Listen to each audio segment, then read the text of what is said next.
जय हिंद दोस्तों, स्वागत है आप सभी का एक बार फिर से आपके अपने नवदीप सर के साथ ज्योग्राफी के इस सेशन में। ज्योग्राफी में आज हम लोग रिवर सिस्टम को थोड़ा और डीपली जानने वाले हैं। तो चलिए शुरू करते हैं आज रिवर सिस्टम के बारे में जानना।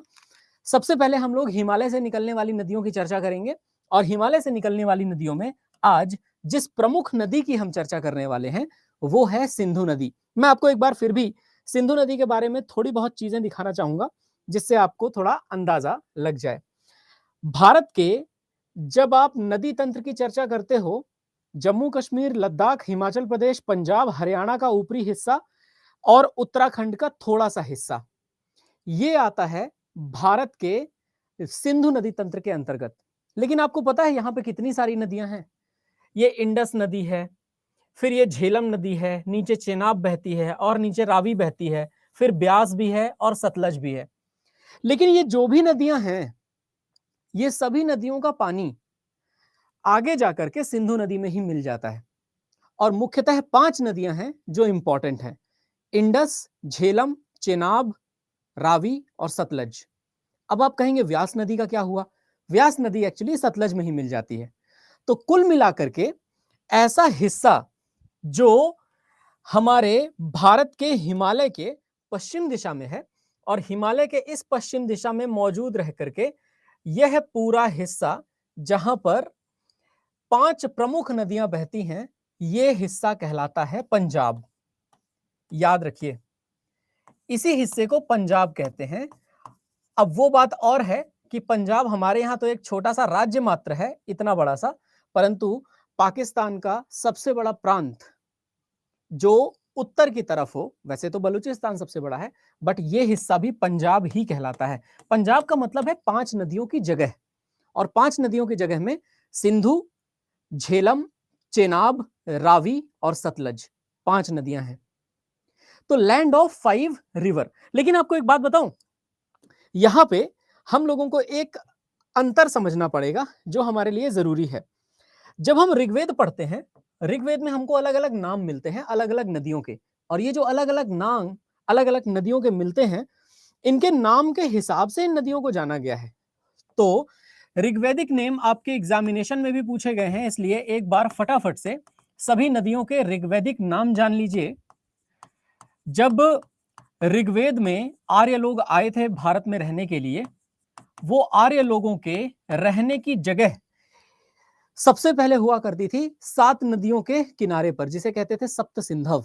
और वैसे इन्होंने इंडस नदी के किनारे पर सबसे पहले जगह बनाई थी। इंडस को ऋग्वेद में कहा गया है सिंधु, तो ऋग्वेदिक नेम है सिंधु। फिर उसके बाद नीचे है झेलम। झेलम को ऋग्वेद में कहा गया है Vitasta. Vitasta.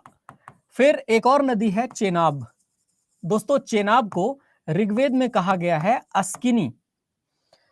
Askini is an important name, इसलिए इसका ऋग्वेदिक नेम आपको याद रखना है। एक सेकेंड।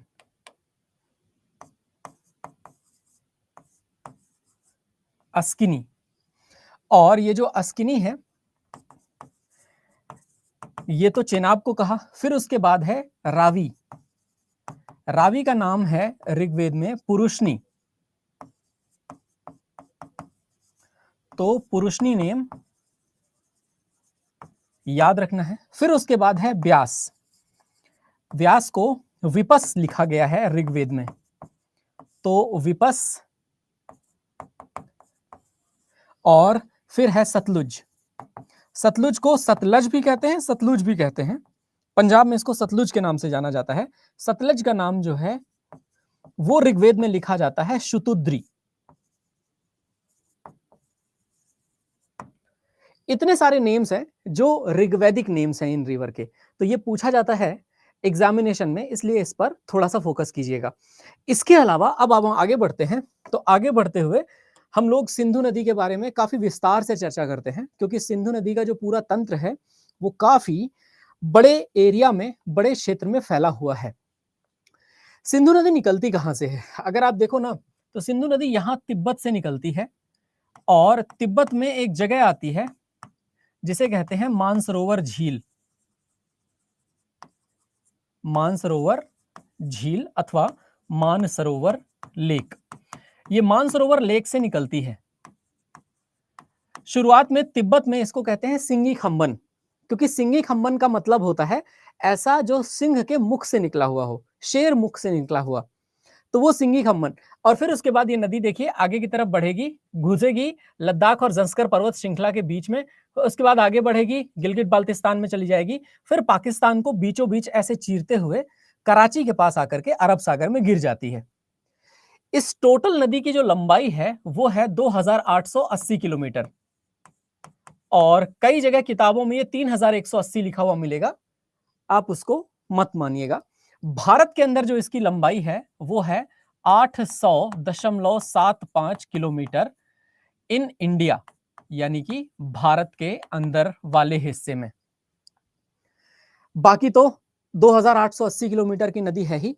जितनी इस नदी में दाएं से आकर मिलने वाली नदियां हैं, या जैसे नदी के फ्लो को देखिए आप, अगर नदी का फ्लो सामने की तरफ है तो जो नीचे से नदियां आएंगी वो स्वाभाविक है लेफ्ट राइट बैंक ट्रिब्यूटरी कहलाएंगे, जो ऊपर से आएंगे वो लेफ्ट बैंक ट्रिब्यूटरी कहलाएंगे। तो इस नदी में जितनी भी राइट बैंक ट्रिब्यूटरी हैं, इस नदी की जितनी भी दाई सहायक नदियां हैं, अफगानिस्तान से आने वाली, पाकिस्तान से आने वाली, उनके बारे में नहीं पढ़ना। हम पाकिस्तान की जियोग्राफी नहीं पढ़ रहे हैं। बस पाकिस्तान के साथ एक खास बात यह है जो एग्जाम में पूछी जा सकती है कि पाकिस्तान में बहुत सारी नदियां हैं, इसीलिए पाकिस्तान को कहते हैं कंट्री ऑफ कैनाल्स।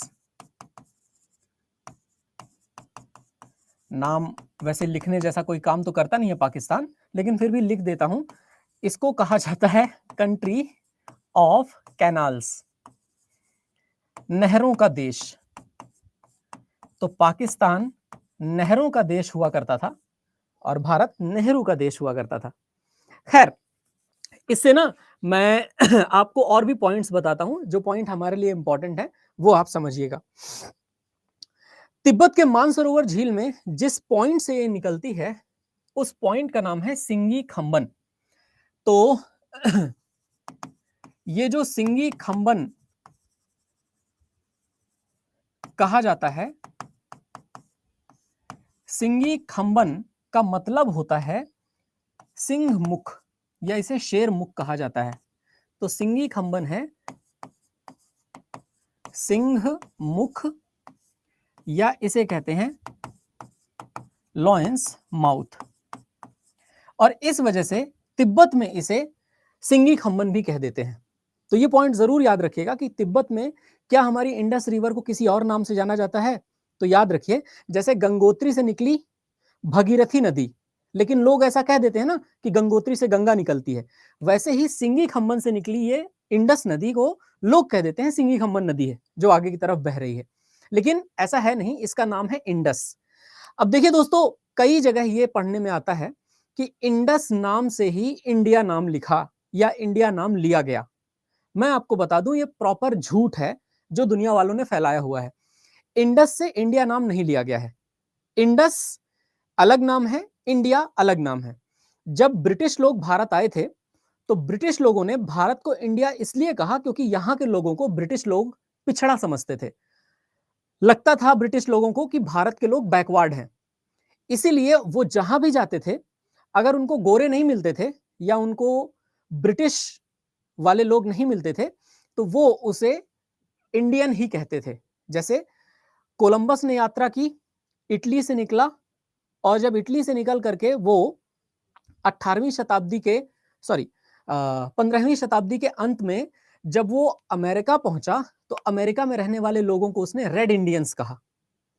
फिर रेड इंडियंस की अगर बात करें तो रेड इंडियंस की बात के हिसाब से जो पूरा का पूरा यूरोप है, उसके वेस्ट में हमारा अमेरिकन एरिया है, और उस अमेरिकन एरिया को इन लोगों ने वेस्ट इंडियन कहा।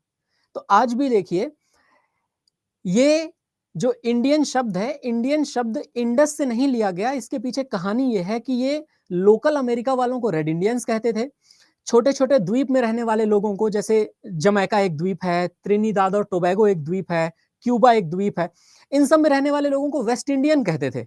आज भी जो टीम है उसको वेस्ट इंडीज कहा जाता है। जैसे सुनील नरेन हैं या क्रिस गेल हैं, ऐसे जो प्लेयर्स आते हैं वो वेस्ट इंडियंस कहलाते हैं ना। तो वो वेस्ट इंडियंस हुए क्योंकि वो यूरोप के वेस्ट में थे, और हम ईस्ट इंडियंस हुए क्योंकि हम यूरोप के ईस्ट में थे। और इंडिया शब्द ही गुलामी को बताता है। ये बात आप मानो या ना मानो, इंडिया का मतलब ही होता है कि ब्रिटिश लोगों के हिसाब से पिछड़ा। वो बात अलग है कि we are proud to be an Indian. But मैं आपको एक बात और बता देता हूं जो हमारे लिए इंपॉर्टेंट है। सिंगी खंबन से निकल करके ये नदी घुसती है भारत की तरफ, और भारत में किन दो पॉइंट्स से निकलती है?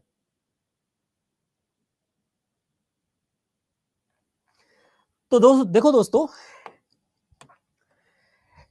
ये लॉयंस माउथ से निकलने के बाद कौन कौन से दो पर्वत श्रृंखलाओं के बीच से बहती है? तो याद रखिए, लद्दाख और जंस्कर।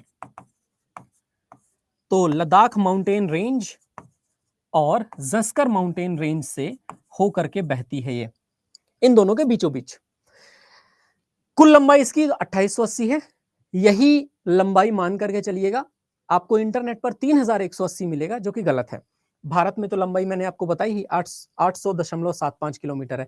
अरब सागर में गिरती है, और इसका टोटल जो बेसिन एरिया है वो लगभग 12 लाख स्क्वायर किलोमीटर का है। तो काफी बड़ा एरिया है। अगर आप इस नदी को देखो तो इस नदी का अपना एक एरिया है, जिस बड़े से एरिया में ये नदी है। अब इसकी कौन कौन सी सहायक नदियां हैं? फॉर एग्जाम्पल, इसकी जितनी भी सहायक नदियां हैं, उन सहायक नदियों के बारे में हमसे क्वेश्चन पूछा जाता है। और ये एक ऐसी फोटो है जिसमें हम लोग आज इसकी सहायक नदियों के बारे में समझेंगे। पहला पॉइंट आप सभी लोगों को जो बताना चाहता हूं वो ध्यान से सुनिएगा। सबसे पहले हम लोगों ने चर्चा की कि मानसरोवर झील के पास से निकलने वाली ये इंडस नदी आगे की तरफ भारत में घुसती है। भारत में घुसने के साथ साथ ये फिर पाकिस्तान ऑक्यूपाइड कश्मीर वाले क्षेत्र में बहती है, फिर पाकिस्तान में बहती है, और पाकिस्तान से बहते हुए आगे चल करके ये अंततः लरकाना के बगल से होते हुए जाकर कराची के पास अरब सागर में गिर जाती है। मजेदार बात यह है कि ये जो लरकाना नाम की जगह आपको दिख रही है ना, ये लरकाना नाम की जगह पर ही वो सभ्यता थी जिसको आज आप कहते हो मोहनजोदारो। मोहनजोदड़ो जिसे कहते हो ना, वो लरकाना ही है। ये एक्चुअली सिंध है। सिंध का ये जो प्लेस है ये पाकिस्तान में आता है। ये देखिए, ये है लरकाना। खैर, आप देखो कि जब 5 नदियां मिल जाती हैं, झेलम, चेनाब, रावी, सतलज और इंडस, तो जहां ये मिलती हैं वहां पर क्या बनता है? पंजड़। इसको पंजड़ बोलते हैं, और अगर हिंदी में कहा जाए तो इसे पंचनद कहा जाएगा। पंचनद का मतलब होता है 5 नदियों का मिक्सचर। पर इनके बारे में हम पढ़ेंगे जरूर, पर यहां वाली नदियों के बारे में पढ़ेंगे जो भारत से होकर आती हैं। ये स्वात नदी, कुनार नदी, काबुल नदी, कुर्रम नदी, तोची नदी, गुमल नदी, कुंदार नदी, झोब नदी, इन सब के बारे में हमें नहीं पढ़ना। ये इन सब के बारे में हम इसलिए नहीं पढ़ना चाहते क्योंकि ये नदियां भारत की जियोग्राफी का हिस्सा ही नहीं है। ये अफगानिस्तान और पाकिस्तान की जियोग्राफी है, तो अफगानिस्तान और पाकिस्तान को हटा देते हैं। अब देखिएगा, पॉइंट जो है वो पॉइंट हम एक्सप्लेन कर देते हैं आपको, ताकि आपको दिक्कत ना हो। सबसे पहले और सबसे इंपॉर्टेंट, मैंने आपको बताया था कि एक नदी है जो निकलती है सियाचिन के ग्लेशियर से। यहां देखिए, तो मैंने सियाचिन का नाम लिया था, और सियाचिन जो ग्लेशियर है, सियाचिन हिमनद या ग्लेशियर कहते हैं जिसे। ग्लेशियर का मतलब होता है बर्फ जमा हुआ कोई भी जलाशय जो पहाड़ों के ऊपर हो। पहाड़ों के ऊपर जिस पे बर्फ जमी हो, ऐसा कोई जलाशय सियाचिन हिमनद या हिमनद कहलाता है। तो सियाचिन ग्लेशियर, ग्लेशियर से निकलती है एक नदी, और इस नदी का नाम है नुब्रा नदी। ये नुब्रा नदी आगे की तरफ बढ़ती है, और आगे की तरफ नुब्रा नदी बढ़ करके पीछे से आने वाली एक और नदी में मिल जाती है जिसका नाम है श्योक।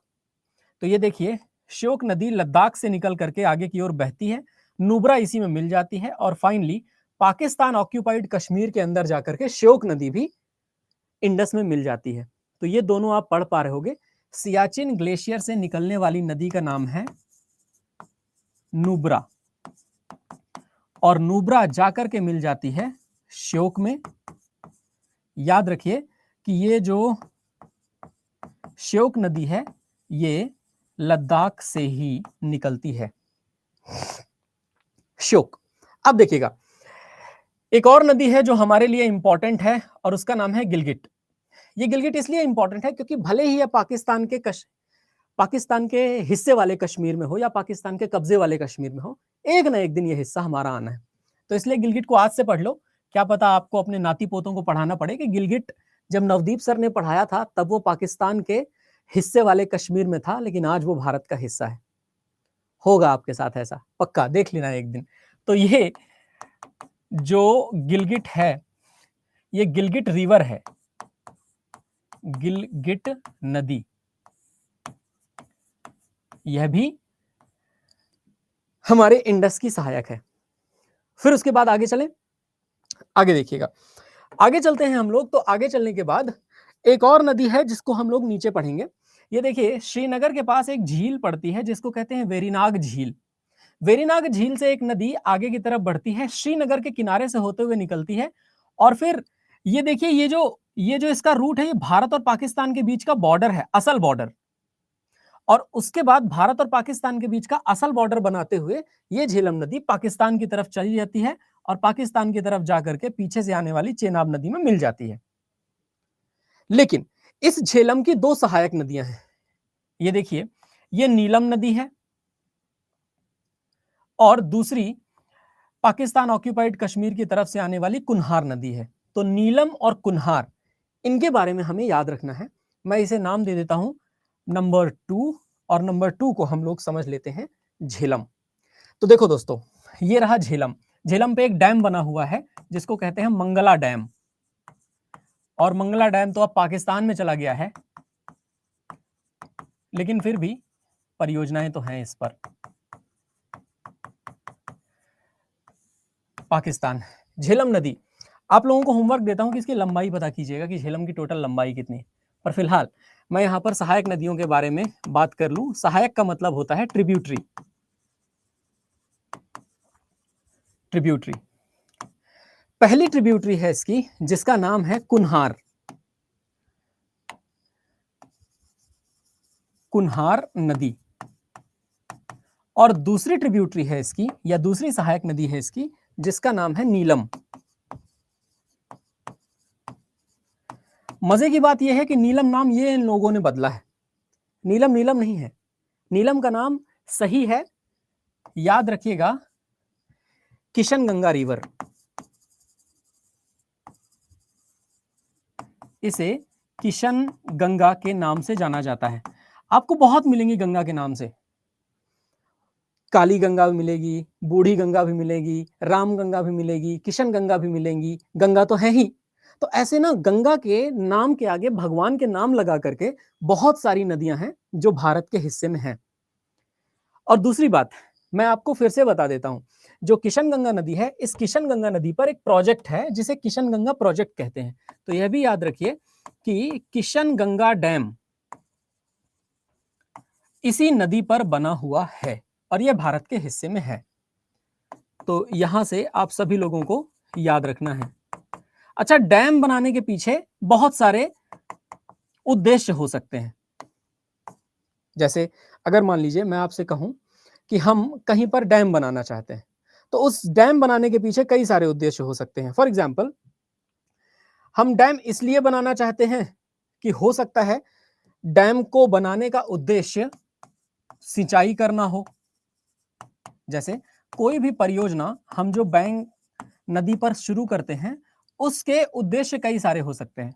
हो सकता है इरिगेशन, इरिगेशन का मतलब जो खेतों की सिंचाई है वो उसका उद्देश्य हो। दूसरा उद्देश्य ये भी हो सकता है कि हम हाइड्रो इलेक्ट्रिसिटी बनाना चाहते हैं, हाइड्रो इलेक्ट्रिसिटी, इसका मतलब पानी से बिजली या पानी से विद्युत ऊर्जा। या फिर तीसरा ये भी हो सकता है कि हम इरिगेशन और हाइड्रो इलेक्ट्रिसिटी के अलावा इस प्रोजेक्ट के अंतर्गत बनाना चाहते हैं, एग्जाम्पल के तौर पे कोई कोई कोई डैम बना करके, डैम का उद्देश्य है मात्र पानी की आपूर्ति।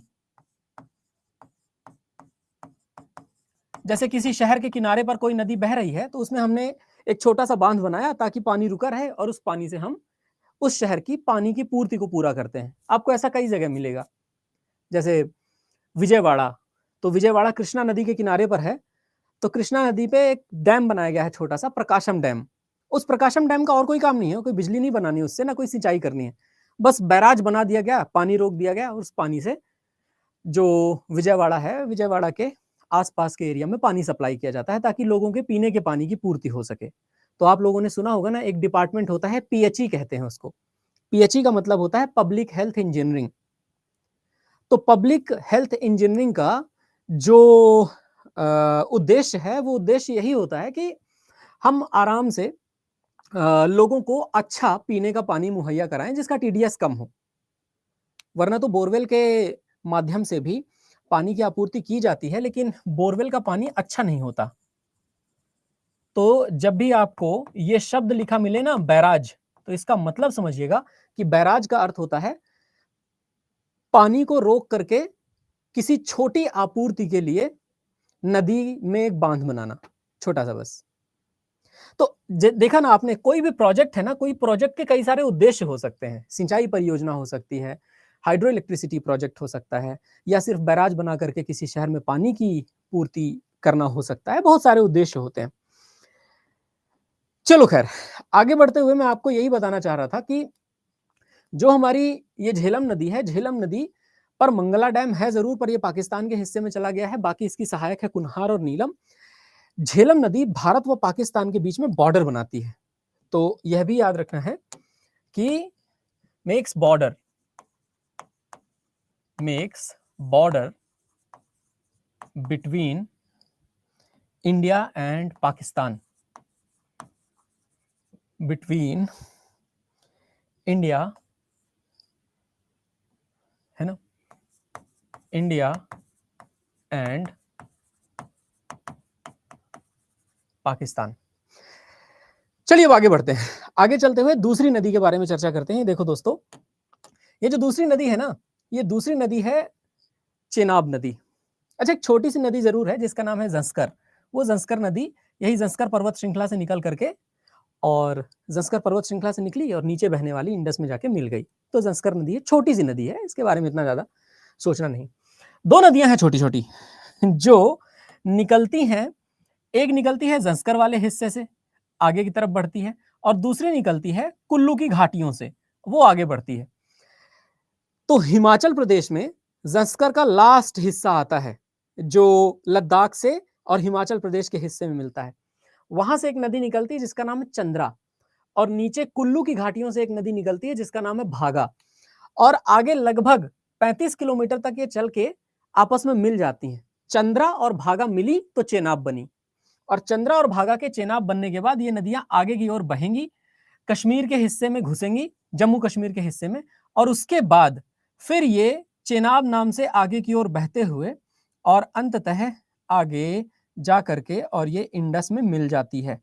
खैर, इंडस में कहां मिलती है वो मैं आपको बताऊंगा। इस जगह का नाम है मिथनकोट। ये जगह है जिसे मिथनकोट कहा जाता है, मिथनकोट। तो ये बहुत सिंपल सा कंसेप्ट है, लेकिन फिलहाल बात यह है कि दो नदियां हैं, और इनको मैं यहां पर नंबर 3 नेम दे देता हूं ताकि आपको आइडिया रहे कि नंबर 3 का मतलब है चेनाब। चेनाब नदी पर आते हैं हम लोग दोस्तों। सबसे पहले चंद्रा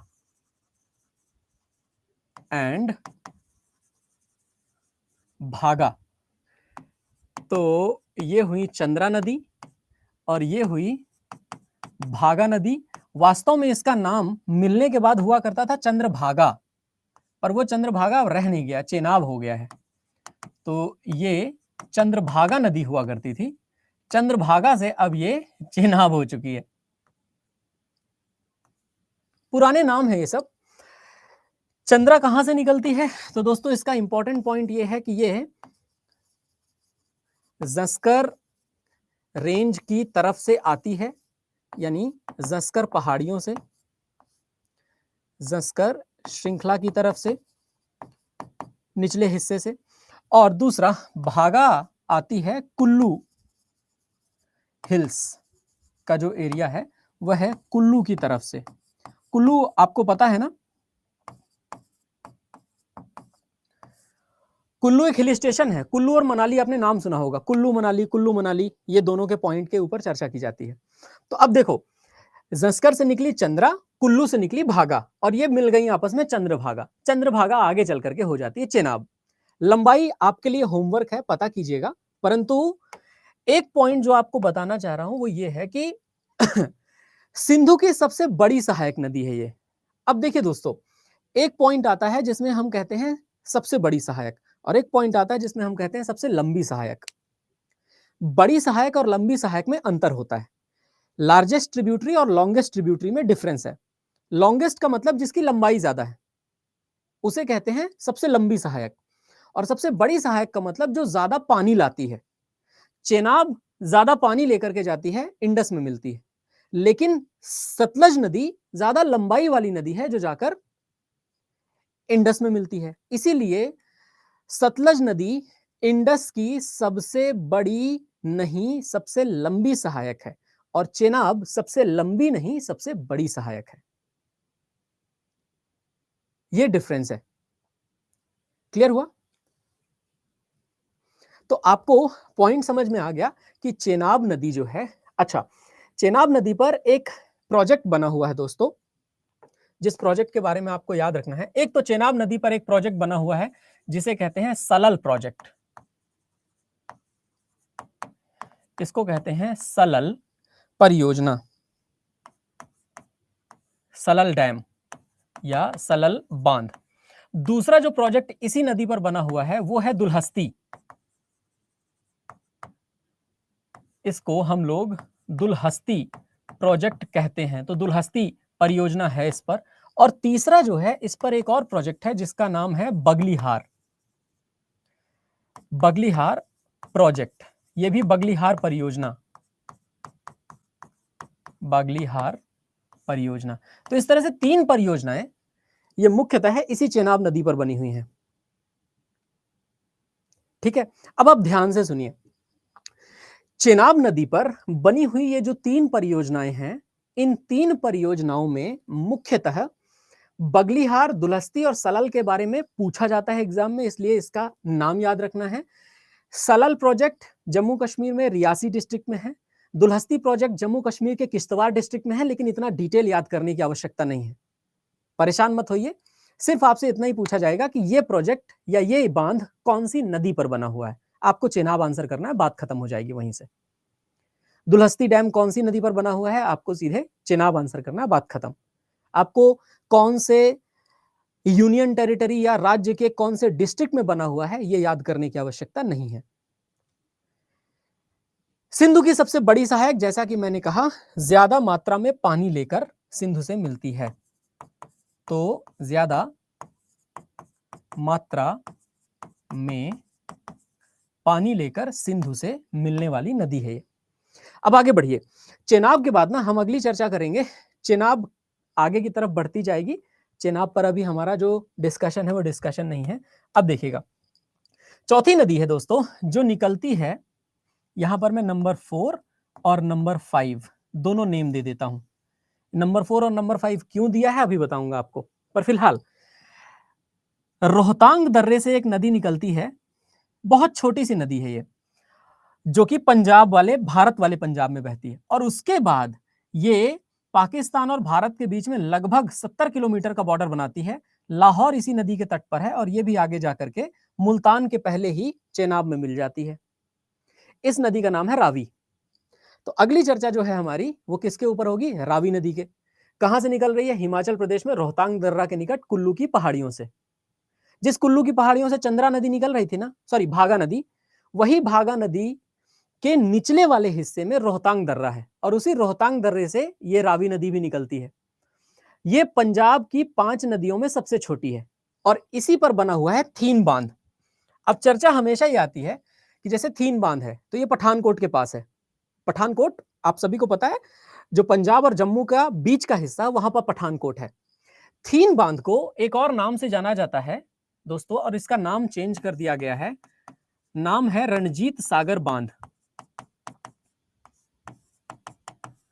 एक राजा हुआ करते थे पंजाब के, जिनका नाम था महाराजा रणजीत सिंह। तो महाराजा रणजीत सिंह के नाम पर ये डैम का नाम किया गया है। इसको रणजीत सागर डैम कहा जाता है।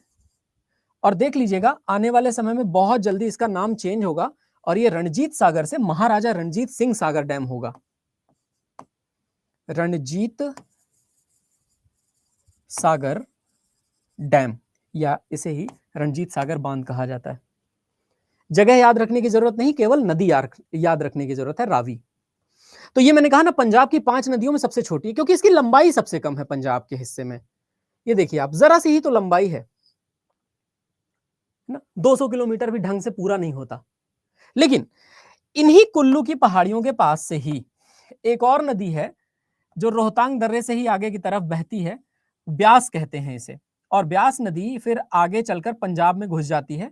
एंड इनफैक्ट व्यास नदी अकेली ऐसी नदी है जो हिमालय से निकलती है और केवल भारत के अंदर ही है, क्योंकि पीछे से एक सतलज नदी आ रही है इस पर मिल जाने के लिए। और आप देखिए ये जो सतलज नदी है ये निकलती है एक जगह से जिसका नाम है राकास लेक। मैं आपको एक और मजेदार बात बताता हूं, पता नहीं हिंदी की किताबों में ये राकास लेक को राक्षस ताल क्यों लिख दिया गया। ये राक्षस ताल नहीं, ये राकस ताल है। ये तिब्बत में जो शब्द है, तिब्बत के शब्द ऐसे ही होते हैं। तो जैसे बोखरचू है ना, तो बोखरचू ग्लेशियर। अब बोखरचू ग्लेशियर जो है वो मानसरोवर के पूरे ऊपर की साइड फैला हुआ है। तो जो नीचे वाली मानसरोवर झील है ना, कई सारे तो ये लिखते हैं कि इंडस नदी बोखरचू से निकलती। अरे बाबू, बोखरचू से नहीं निकलती। बोखरचू तो ग्लेशियर है बड़ा सा तिब्बत में, उस ग्लेशियर के निचले हिस्से में मानसरोवर झील है। मानसरोवर झील का सबसे निचला पॉइंट है सिंगी खम्बन, वहां से निकलती है ये। क्लियर हुआ? अब दूसरी बात मैं ये बता देता हूं, राकस ताल से निकल तो गई है सतलज नदी, आगे की तरफ बहती है, आगे की तरफ बहते हुए भारत में घुसती है शिपकिला दर्रे से। और जैसे ही शिपकिला दर्रे से भारत में घुसी, फिर उसके बाद ये हिमाचल प्रदेश में बहेगी। हिमाचल प्रदेश से ये लुधियाना के किनारे से बहते हुए पंजाब के साइड में घुसेगी। और फिर देखो पंजाब में आगे चल करके ये लगभग 75 से 80 किलोमीटर भारत और पाकिस्तान के बीच में बॉर्डर बनाती है और उसके बाद जाकर के चेनाब में मिल जाती है। तो अब 5 मुख्य नदियां इस एरिया की कौन सी हुई? इंडस, झेलम, चेनाब, रावी और सतलज। अब ये एरिया पंजाब कहलाने लायक है या नहीं? है ना। इसीलिए ये हिस्सा पाकिस्तान का पंजाब है जो कि लगभग 75% हिस्सा है टोटल पंजाब का, और ये 25% हिस्सा है जो भारत के पास है पंजाब का। टोटल 25% हिस्सा मात्र, और ज्यादा नहीं। क्लियर है? तो चलिए मैं यहां पर नंबर 6 ड्रॉप कर देता हूं और हम लोग फटाफट से व्यास और सतलज के जॉइंट पर थोड़ा सा एक डिस्कशन कर लेते हैं। देखो ये व्यास और सतलज नदी पंजाब में मिले ना, पंजाब में जो व्यास और सतलज नदी मिलते हैं इस जगह को कहते हैं हरिके। ये हरिके एक बैरेज टाइप का है, और हरिके में से बैरेज से एक नहर निकाली गई है जो जाती है बीकानेर, बीकानेर से जोधपुर और जैसलमेर की तरफ। तो ये जो नहर है दोस्तों, ये नहर भारत की सबसे लंबी नहर है। इसे कहा जाता है इंदिरा गांधी नहर। आप लोगों ने नाम सुना होगा।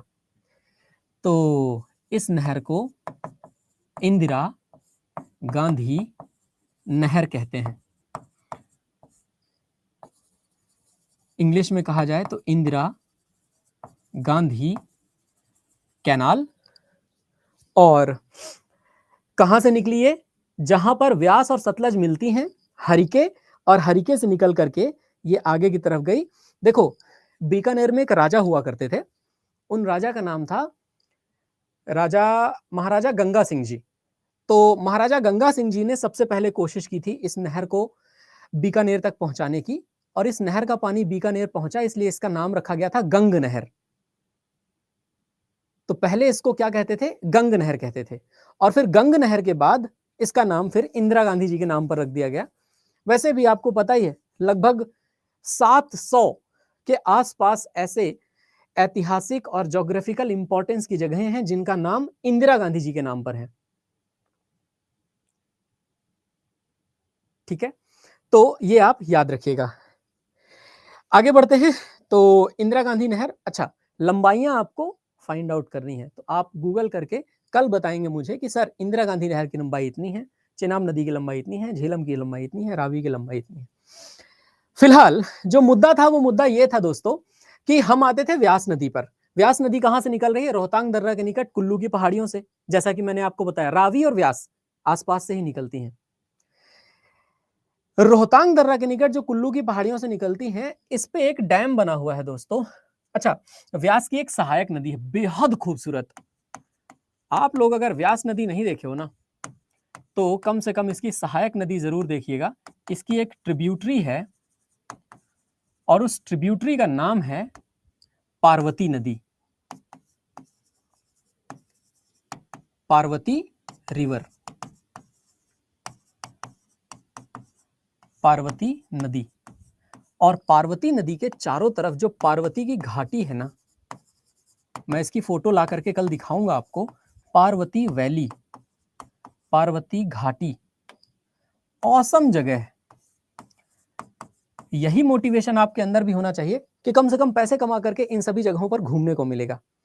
अच्छा, मैं ये क्यों बता रहा हूं, इसके पीछे भी अभी एक कंफ्यूजन क्लियर करूंगा, पर फिलहाल उसके पहले मैं यहां पर थोड़ा सा पोंग डैम के बारे में आपको कुछ क्लैरिफाई करना चाहता हूं। ये देखिए पोंग डैम लिखा हुआ है। ये जो हमारा पोंग डैम है, इस पोंग डैम को एक और नाम से जाना जाता है, और ये पोंग डैम को जाना जाता है महाराणा प्रताप सागर के नाम से। अब होगा कंफ्यूजन, पर कंफ्यूजन को हम लोग कर लेंगे क्लियर। महाराणा प्रताप सागर हिमाचल प्रदेश में ही है, तो कोई दिक्कत नहीं होगी इसको याद करने में। अब देखो कंफ्यूजन क्या होता है हमारे बच्चों को या हमारे स्टूडेंट्स को, बच्चे क्या ही हैं, तो सब बड़े हो गए हैं।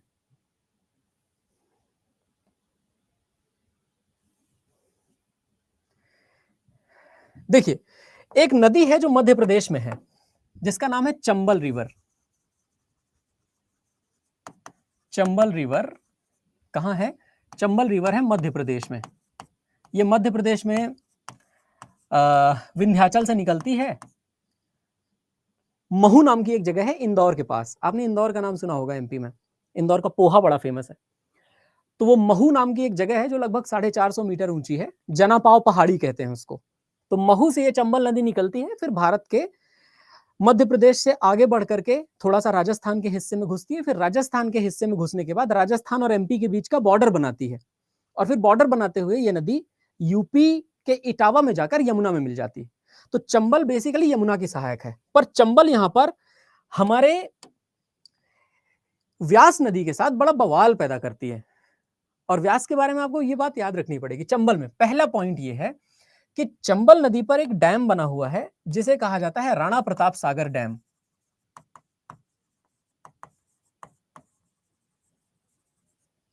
इसे राणा प्रताप सागर बांध कहा जाता है। और ये राणा प्रताप सागर बांध बना हुआ है, एक जगह है जहां पर एक बहुत बड़ा न्यूक्लियर प्लांट भी है। आपने नाम सुना होगा अगर आप राजस्थान से होगे, रावत भाटा। रावत भाटा एक तहसील है, बेसिकली जिले का नाम है चित्तौड़गढ़। चित्तौड़गढ़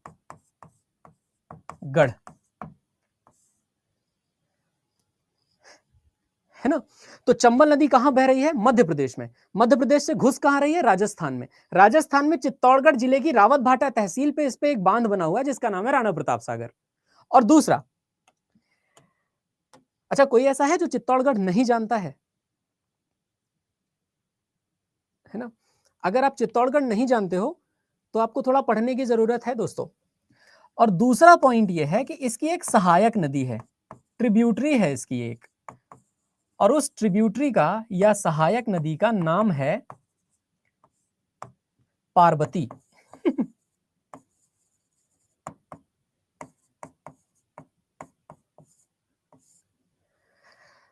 पर दो चीजें जो आपको व्यास नदी और चंबल नदी में अलग अलग मिलेंगी, बस आपको थोड़ा ध्यान देना है। पहला पॉइंट, व्यास की जो सहायक है उसका नाम है पार्वती, पर चंबल की जो सहायक है उसका नाम है पार्वती। तो वती और बती के बीच का अंतर है। सबसे पहले हमारे जो बिहार वाले लोग हैं या जो बंगाल वाले लोग हैं, बिहार और बंगाल में वा और बा के बीच में कोई अंतर नहीं होता। उनके लिए वैल्यू भी वैल्यू होता है। वो तो भाई खैर भाषा का टोन है, लेकिन फिर भी आपको यहाँ पे व और बा इन दोनों के बीच का अंतर याद रखना है। दूसरा ये है, ये जो पोंग डैम है, पोंग डैम का नाम है महाराणा प्रताप सागर, लेकिन जो चंबल वाला है उसका नाम है राणा प्रताप सागर। क्लियर हुआ? तो एक तरफ राणा है और एक तरफ महाराणा है, तो राणा और महाराणा इन दोनों के बीच का अंतर जरूर याद रखिएगा। तो पोंग डैम, महाराणा प्रताप सागर, राणा प्रताप सागर, चंबल नदी, रावत भाटा, चित्तौड़गढ़। अब बताइए, कंफ्यूजन क्लियर हुआ ना? अब कभी कोई राणा प्रताप सागर कहेगा तो आप चंबल नदी बताइएगा, कभी महाराणा प्रताप सागर कहेगा तो आप व्यास नदी बताइएगा।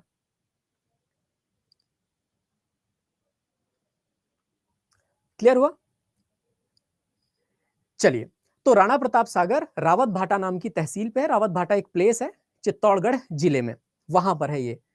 और चित्तौड़ के बारे में कविवर श्याम नारायण पांडे लिखते हैं, अगर आप जाओ कभी तो एक जगह पर चित्तौड़ पर जब आप जाते हो, चित्तौड़ का किला वैसे इसलिए भी महत्वपूर्ण है क्योंकि चित्तौड़ ने अपने जीवन में बहुत सारे संघर्ष किए हैं। चित्तौड़ का जो लगभग 1300-1400 सालों का इतिहास है वो पूरा ब्लडशेड से भरा हुआ है। एंड अरब और तुर्क आक्रमणकारियों के खिलाफ अगर कोई अपफ्रंट पे हमेशा खड़ा रहा तो वो चित्तौड़ है। मेवाड़ कहते हैं इसको। मुझे न जाना गंगा सागर, मुझे न रामेश्वर काशी, तीर्थराज चित्तौड़ देखने को मेरी आंखें प्यासी, ऐसा कविवर श्याम नारायण पांडे लिखते हैं। फिलहाल दोस्तों सतलज नदी पर हम आते हैं। सतलज नदी बेहद इंपॉर्टेंट है, राकसताल से निकलती है मानसरोवर झील के निकट। कहां है ये जगह? तो ये जगह है तिब्बत में, ये भारत में नहीं है, तिब्बत में है। और दूसरा पॉइंट, सिंधु की सबसे लंबी सहायक नदी है। परंतु सतलज के बारे में एक बात जो पूछी जाती है वो ये है कि भाई साहब सतलज नदी कौन से दर्रे से भारत में घुसती है? तो शिपकिला दर्रे से भारत में घुसती है ना? Enters India, enters into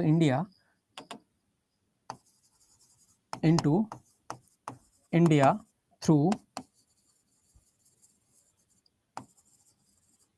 Shipkila Pass. And then comes one more point जो यहां पर इंपॉर्टेंट है। सतलज नदी पे हिमाचल प्रदेश में एक बांध बना हुआ है जिसका नाम है नाथपा झाखरी। ठीक है, बड़ा इंपॉर्टेंट है ये नाथपा झाखरी जो बांध है, नाथपा झाखरी बांध बेहद इंपॉर्टेंट है। तो ये हिमाचल प्रदेश का हिस्सा है और हिमाचल प्रदेश के हिस्से में नाथपा झाखरी बांध बना हुआ है। ठीक है ना? तो इट इज नाथपा झाखरी डैम। और एक जो सबसे बड़ा कंफ्यूजन है ना सतलज नदी के बारे में, वो सबसे बड़ा कंफ्यूजन ये है कि ये जो सतलज नदी है इस पर एक और डैम बना हुआ है जिसका नाम है भाखड़ा नांगल डैम।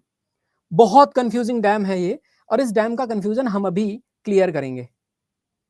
ठीक है, तो देखो दोस्तों, ऐसे समझो कि मान लो कि ये एक बॉर्डर है ये, और ये बॉर्डर है हिमाचल प्रदेश, हिमाचल, ऐसे समझो पंजाब हिमाचल बॉर्डर, पंजाब हिमाचल बॉर्डर है ये। इस पंजाब हिमाचल बॉर्डर में मान लीजिए कि ये सतलज नदी है जो बह रही है ऐसे, सतलज या सतलुज जिसको कहते हैं, सतलुज नदी, सतलज रिवर, ये वाली है। इस सतलज रिवर पे एक डैम बना हुआ है, ये देखो यहां हिमाचल प्रदेश के जस्ट बॉर्डर पे। ये जगह का नाम है बिलासपुर। इसको कहते हैं भाखड़ा डैम। इसको क्या कहा जाता है? इसको कहते हैं भाखड़ा बांध, भाखड़ा डैम। ये भाखड़ा बांध है। और इसके थोड़ा सा आगे चल के लगभग 10 किलोमीटर पे एक और डैम बना हुआ है जिसको कहते हैं नागल बांध। नागल बांध। नागल बांध कहां है? पंजाब वाले साइड में। भाखड़ा बांध कहां है? हिमाचल वाले साइड में। और ये पूरी परियोजना का नाम है भाखड़ा नांगल परियोजना। तो भाखड़ा नांगल डैम अकेला डैम नहीं है, ये दो डैम है। एक हिस्सा है भाखड़ा डैम जो कि हिमाचल में है, एक हिस्सा है नांगल डैम जो कि पंजाब में है। और ये पूरी परियोजना का नाम है भाखड़ा नांगल परियोजना। इसलिए लोग कंफ्यूज हो जाते हैं कि ये पंजाब में है कि हिमाचल में है। और दूसरा पॉइंट ये देखो, दूसरा पॉइंट ये है कि भाखड़ा डैम के पीछे जो पूरा पानी भरा हुआ है ना, इस पानी को कहते हैं गोविंद सागर। इसको गोविंद सागर कहा जाता है। और अब देखिए फिर से एक पॉइंट यहां पे कंफ्यूज करने वाला आ गया, गोविंद सागर और गोविंद सागर। लीजिए, ये जो गोविंद सागर है ये भाखड़ा डैम पे भरा हुआ पानी है। उसको पूरे डैम में जो पानी भरा हुआ ना पीछे, उसको गोविंद सागर कहते हैं। गोविंद सागर गुरु गोविंद सिंह जी महाराज पे नाम दिया गया है इसका। किनके नाम पे? गुरु गोविंद सिंह जी महाराज के नाम पे। और दूसरा एक और डैम है जिसका नाम है गोविंद वल्लभ पंत सागर। ये लो, तो एक कंफ्यूजन और है जिसको हम यहां पर क्लियर करना चाहेंगे और फिर उसके बाद आपके क्वेश्चंस। कंफ्यूजन ये है दोस्तों, बड़ा इंपॉर्टेंट सा, कि एक नदी है जिसका नाम है रिहांड नदी। रिहांड नदी। रिहांड नदी मध्य प्रदेश की तरफ से बहते हुए उत्तर प्रदेश की तरफ जाती है। तो रिहांड नदी सोन की सहायक है, सोन की ट्रिब्यूटरी। क्लियर हुआ है ना? ट्रिब्यूटरी ऑफ सोन की सहायक, सोन नदी की सहायक। और सोन नदी गंगा नदी की सहायक है। अभी आगे चल करके इसके बारे में बताऊंगा, सोन नदी के बारे में। ये जो रिहांड नदी है, रिहांड नदी पे एक डैम बना हुआ है जिसे कहते हैं रिहांड डैम। रिहांड डैम। और दोस्तों ये जो रिहांड बांध है, इसकी एक खास बात यह है कि रिहांड बांध के पीछे जो पानी भरा हुआ है उसे कहा जाता है गोविंद बल्लभ पंत सागर। ये कंफ्यूजन हमारे स्टूडेंट्स को खा जाता है। गोविंद बल्लभ पंत सागर, ये मध्य प्रदेश, सॉरी उत्तर प्रदेश के पहले मुख्यमंत्री हुआ करते थे ना, गोविंद बल्लभ पंत जी। तो ये लार्जेस्ट आर्टिफिशियल लेक है, सबसे बड़ी मानव निर्मित झील, लार्जेस्ट आर्टिफिशियल लेक, या यूं कहिए सबसे ज्यादा पानी है इसमें, तो सबसे बड़ी मानव निर्मित झील। और मैंने दूसरा बताया है जयसमंद झील के बारे में, जब मैं आपको अरावली की पर्वत श्रृंखला बता रहा था, जयसमंद झील को बताया था कि दूसरी सबसे बड़ी मानव निर्मित झील है ये। तो बताओ, अभी सबको क्लियर हुआ ना कि रिहांड नदी पर बना हुआ है गोविंद बल्लभ पंत सागर, और पंजाब हिमाचल बॉर्डर पर ये जो भाखड़ा डैम है उसके पीछे का पानी गोविंद सागर कहलाता है और नागल डैम दूसरा है। और इस पूरी परियोजना को भाखड़ा नांगल परियोजना कहते हैं। ये जो पूरी की पूरी परियोजना है दैट इज भाखड़ा नांगल परियोजना। और भाखड़ा की ऊंचाई कितनी है पता है आपको? ये भाखड़ा की ऊंचाई 226 मीटर। जब हम बचपन में पढ़ाई किया करते थे तो कहा करते थे कि सतलज नदी पे बना भाखड़ा डैम भारत का सबसे ऊंचा डैम है। बाद में टिहरी डैम बन गया 2006-7 में। तो जब टिहरी डैम बन गया तो टिहरी डैम सबसे ऊंचा हो गया 260.5 मीटर का। आगे चल के पढ़ाएंगे उसके बारे में, है ना? मैं आप सभी लोगों से ये कहना चाहता हूं कि आप लोग क्या कमेंट करने का ठेका वेका लेके आए हो क्या? ऐसा कुछ है? पागलों टाइप को कमेंट करते हो भैया। मैं आपको एक बात बोलूं, आप जितना कमेंट करते हो उससे ज्यादा मैं पढ़ाता हूं। आपको जानकारी तक नहीं रही होगी कि भाखड़ा और नांगल दो अलग अलग बांध है, लेकिन बावजूद इसके भाई साहब आपको प्रणाम करता हूं। क्यों इतना कमेंट करते हो यार? प्लीज, जो लोग रिकॉर्डिंग देख रहे हैं सेशन को छोड़ सकते हैं। अब इनके डाउट लूंगा मैं सिर्फ।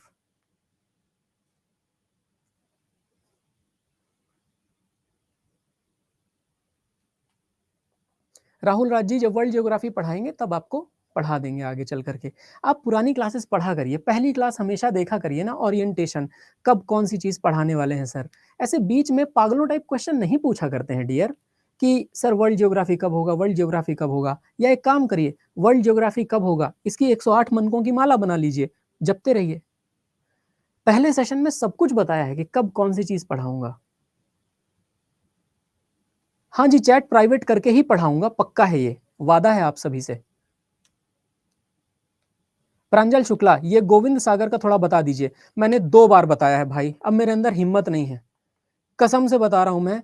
इतना एक्सप्लेन करके, लिख लिख के, पंजाब हिमाचल बॉर्डर कह कह के, भाई साहब दोबारा देख लीजिएगा प्लीज।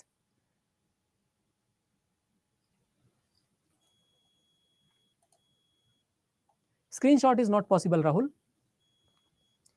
तिरकी डैम नहीं है, वो टिहरी डैम है। टिहरी डैम की ऊंचाई 260.5 मीटर है, 260.5। ओके, कुलविंदर गोविंद वल्लभ पंत सागर कहते हैं भाई, लिखा तो है।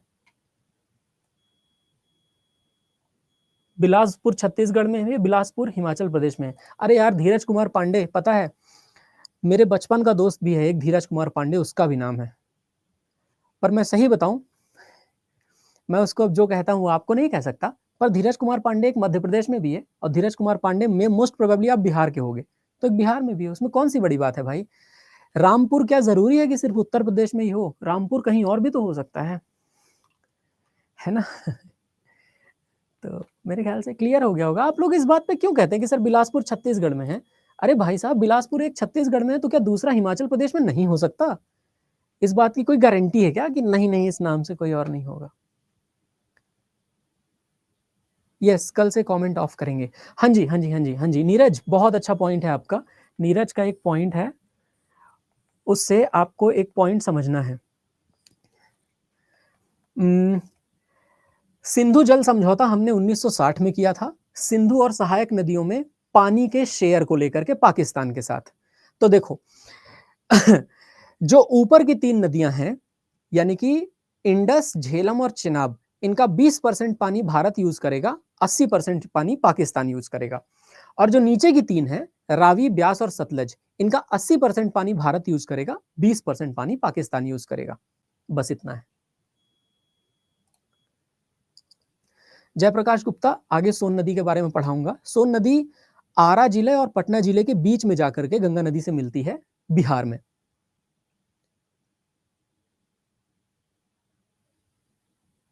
हाँ जी सौरभ।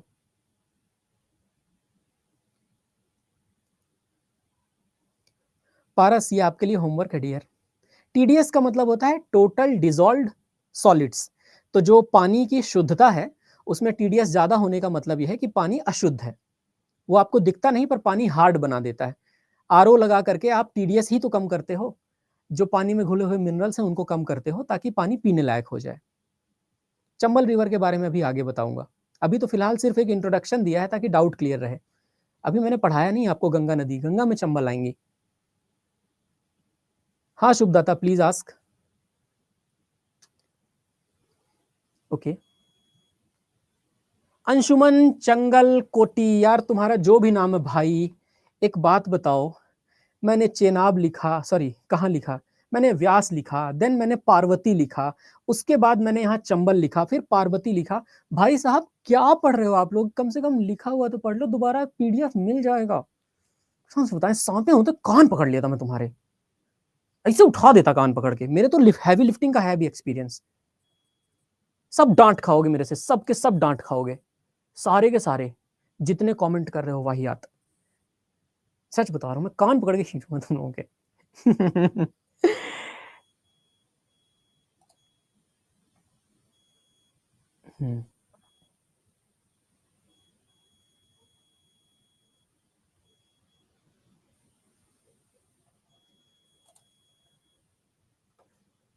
शुभदाता सुमन कह रहा है बाजौर का युद्ध कब हुआ था? बाजौर का युद्ध 1504 में हुआ था I think, battle of Bajaur ना। अरे वो बाबर वाला जो था, तो हाँ, बैटल ऑफ बाजौर ये 1504 के आसपास हुआ था, जिसको बाजौर का युद्ध कहते हैं। और अगर बाबर के बारे में ही आप बात कर रहे हो तो ये बाबर के बारे में है। और एक और बाजौर का मैसेकर है जो 1519 के आसपास बताया जाता है। दो हैं इतिहास में, 1519 और 1504। अब देखो सारे सारे सो गए एक जगह, आशीष वर्मा की भाखड़ा नांगल डैम कौन से राज्य में है। भाई मैं नहीं पढ़ा सकता आपको बाबा ये जो पंजाब हिमाचल बॉर्डर, मुझे लग रहा है मैं ज्यादा पढ़ा रहा हूं। मैं कल रिवर सिस्टम खत्म कर दूंगा, वादा है, देख लेना। सब पूरा कमेंट वमेंट ऑफ करके डन करूंगा मैं। हाँ हाँ, कल सब खत्म हो जाएगा। बाबर वाला 1519 यार, शुभदाता।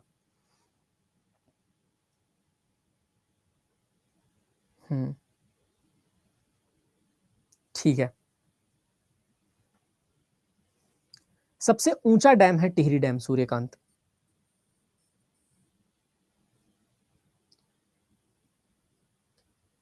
हाँ जी, और कोई है कमेंट? ठीक है दोस्तों, थैंक यू सो मच, ख्याल रखिए, पढ़ाई करते रहिए, पढ़ाई करिए, सुनिए मुझे, सिर्फ सुनिए और कुछ नहीं। जो आप पेन कॉपी लेके बैठते हैं उसको नोट डाउन भी किया कीजिए, बहुत इंपॉर्टेंट है। जो जो मैं बोलता हूं एक एक पॉइंट इंपॉर्टेंट बोलता हूं। 50 मिनट में मैंने कोई फालतू की बात नहीं की, इसलिए आपको भी फालतू के कमेंट नहीं करने। Thank you so much.